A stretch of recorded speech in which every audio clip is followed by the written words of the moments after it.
Assalamualaikum.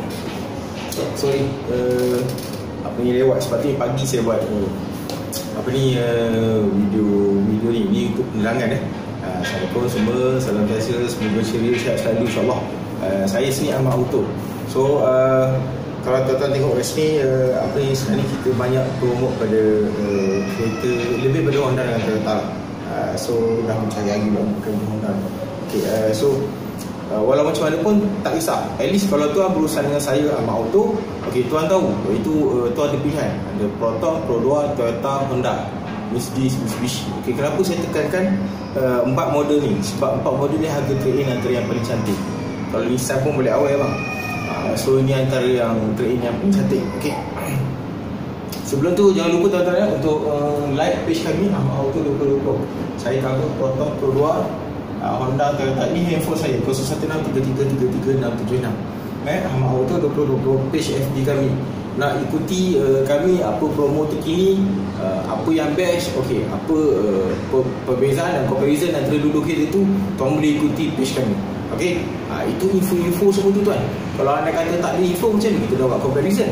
Okey, so sebelum tu saya nak bercerita beberapa perkara, iaitu okay, Ahmad Auto ni kita jualan kereta kita ni, kita cover satu sebenarnya Malaysia. Ada yang kita cover sampai ke Sabah Sarawak. Sebab apa? Ada customer-customer kita dia buat comparison pricing antara Sabah Sarawak dan juga sebenarnya Malaysia. Berapa shipping cost RM1,000 lebih, rebate berapa usaha. Dia mereka ada yang merasakan bahawa untung lagi kalau mereka ambil di sebenarnya Malaysia. Itulah cerita tu. Sebab itulah kami terlajak ke Sabah Sarawak. Okey, kami cover satu Malaysia, Proton, Pro 2, Toyota, Honda.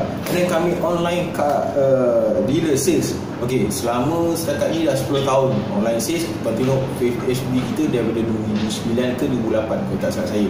Dan dekat Mudah pun sama. Kami antara pioneer. Alright. So apa ni, tuan tak perlu risau. Kita first best deal, and then kedua kita trusted seller. Trusted seller ni mana page pun tak tukar, nombor handphone pun tak tukar, masih lagi stay InsyaAllah.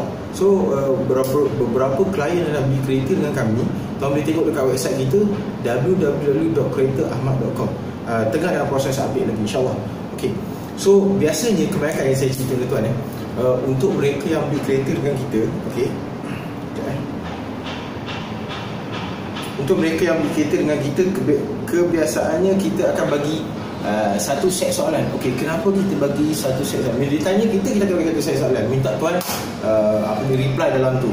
Kenapa tanya satu set soalan? Sebab kita nak cepat dan mudah. Sebab bila kita main margin yang tinggi, kita bagi customer margin tinggi, jadi kami ambil profit rendah. Bila kami ambil profit rendah, masa time is very critical. Jadi that's why ada yang sempat kami jumpa appointment, ada yang saya tak sempat jumpa appointment, ada yang saya terpaksa pas pada orang lain untuk delivery kereta ke ataupun hal-hal yang berkaitan. Sebab apa? Kami ada officer kami yang bantu tuan. Jadi tuan tak ada kelang kabut. Okey, risikonya kalau tuan ambil dengan kereta mereka lah assessment, mereka lah cuci kereta, dia lah deliver, dia lah buat loan, dia lah everything. Risiko ni takut berlaku kesilapan. Banyak saya takut berlaku kesilapan. Contoh salah warna, salah register, salah model, takut boleh, tak ada masalah. Tapi kami mengurangkan risiko tu supaya kami segregate duties. Okey, officer ni buat ni, officer ni buat ni. Kita ada tim kami, tim Ahmad Auto.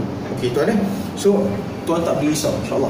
So deal dengan kami insyaAllah terbaik dari kami. Kita tak promo-promo dekat kompleks semua ke, kompleks beli belah everything semua, kita tak. Kita lebih pada mencari sales untuk tuan-tuan supaya mereka yang berada di Kuantan, mereka berada di Kota Baru, mereka yang berada di Johor Bahru, even kat KL sekalipun, dapat offer yang terbaik. Itu yang penting. Alright, so sekarang ni set soalan dia easy untuk kita proses supaya kita tahu dia trade in apa, gaji bersih berapa. Gaji bersih 2,000 nak ambil Honda Accord, balik awal tuan, balik awal memang tak boleh. Tiba dah tanya offer everything, tiba nak Honda Accord tu pun kacau. So that's why kita tanya gaji bersesuaian dengan kereta apa dia nak, adakah layak ataupun tak layak. Okay, you gaji 3,000, you nak ambil Saga, confirm layak. You gaji 3,000, you ada ambil HRV. Okey, boleh layak, tak ada masalah. You gaji 4,000, you nak ambil CRV. Okey, boleh layak, tak ada masalah. 4,000 nak ambil gaji Saga. Itu boleh full on, tak ada masalah. Gaji 2,000 cukup-cukup makan, you nak full on Saga. Dia daunnya ikan lah, susah sikit lah. Bukan tak boleh, tapi tak digalakkan lah. Not advisable. Saya beritahu ni secara teknikal supaya tuan tak ada kecewa akan datang. Sambil-sambil dulu kereta tunggu tak lulus. Alamak, tak lulus. Saya nak kurangkan risiko tu tak lulus. Okay, set soalan dia, ada nak trade in ke? So layak ataupun tak, kereta apa yang sesuai, pernah apply tak sebelum ni? Kalau pernah apply, lepas tu reject, apa kita perlu buat? Langkah-langkah set tu. So kita tak ada makan masa terlalu lama untuk buat proses tu. So kita pun dapat detect serius buyer tak serius buyer, supaya tuan, orang-orang lain tu dia tak ada marah kita, apa mak auto ni lambat reply apa semua. Punya kita terpaksa reply mereka yang tak serius. Sebab apa dia tak jawab soalan-soalan tu. So itu set soalan yang perlu tuan jawab. Dan apa step seterusnya, apa perlu buat? Kalau tak boleh share, apa seterusnya? Okey, lain-lain customer lain cara ni, so lain penyakit. So itu saja tuan untuk setakat ni. Lain saya akan beritahu.